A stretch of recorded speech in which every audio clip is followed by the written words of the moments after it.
కొద్ది రోజుల క్రితం నాటి సంగతి. దాదాసాహెబ్ ఫాల్కే జీవితంపై 2 బయోపిక్స్ తెరకెక్కుతున్నట్లుగా అనౌన్స్మెంట్ వచ్చింది. మీకు గుర్తుండే ఉంటుంది, ఒక బయోపిక్లో ఎన్టీఆర్ ఫాల్కేగా నటిస్తాడు అని చెప్పుకొచ్చారు. మరో బయోపిక్లో అమీర్ ఖాన్ ఫాల్కేగా నటిస్తాడు అంటూ ప్రకటించారు. కట్ చేస్తే ఇప్పుడు ఈ 2 బయోపిక్స్ ఆగిపోయినట్లుగా ప్రచారం సాగుతోంది.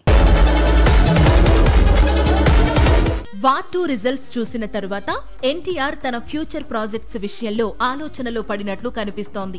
ఇప్పటికైతే డ్రాగన్ మూవీని ముందు కంప్లీట్ చేయాలనుకుంటున్నాడు. ఆ తర్వాత దేవర 2 తెరకెక్కనుందని హింట్ ఇచ్చాడు.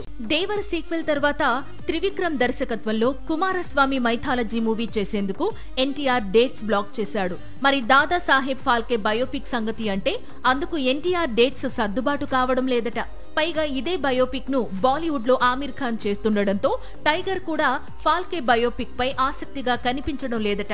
దర్శక ధీరుడు రాజమౌళి పర్యవేక్షణలో ఆయన తనయుడు కార్తికేయ, వరుణ్ గుప్తా నిర్మాతలుగా నితిన్ కక్కర్ అనే దర్శకుడు దాదా సాహెబ్ ఫాల్కే బయోపిక్ తెరకెక్కించాల్సి ఉంది. ఇందులో ఎన్టీఆర్ ఫాల్కేగా నటించాల్సి ఉంది. కానీ ఇప్పుడు ఎన్టీఆర్ బయటికి వచ్చినట్లు బాగా ప్రచారం సాగుతోంది. దాదా సాహెబ్ ఫాల్కే జీవితంపై మరోవైపు బాలీవుడ్ బడా దర్శకుడు రాజ్ కుమార్ హిరానీ కూడా వర్క్ చేస్తున్నాడు. ఆమీర్ ఖాన్ హీరోగా ఫాల్కే లైఫ్ ను వెండి తెరకెక్కించాలనే ప్రయత్నాల్లో ఉన్నాడు హిరానీ. కానీ హిరానీ రాస్తోన్న స్క్రీన్ ప్లే ఆమీర్ ఖాన్ కు నచ్చడం లేదట. దీంతో ఈ పాటికే సెట్స్ పైకి వెళ్లాల్సిన ఫాల్కే బయోపిక్ ఇంకా ఆలస్యమవుతోంది. మొత్తంగా ఫాల్కే బయోపిక్స్ ఇప్పుడు కన్ఫ్యూజన్ లో పడిపోయాయి. ఎప్పుడైనా ఎక్కడైనా మీ చేతిలోనే వార్తా ప్రపంచం. మీ మొబైల్లో, మీ కంప్యూటర్లో, మీ టీవీలో సాక్షి టీవీ డిజిటల్ ప్రసారాల కోసం లాగిన్ అవ్వండి.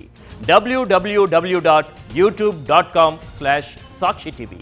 సబ్స్క్రైబ్ సాక్షి టీవీ యూట్యూబ్ ఛానల్.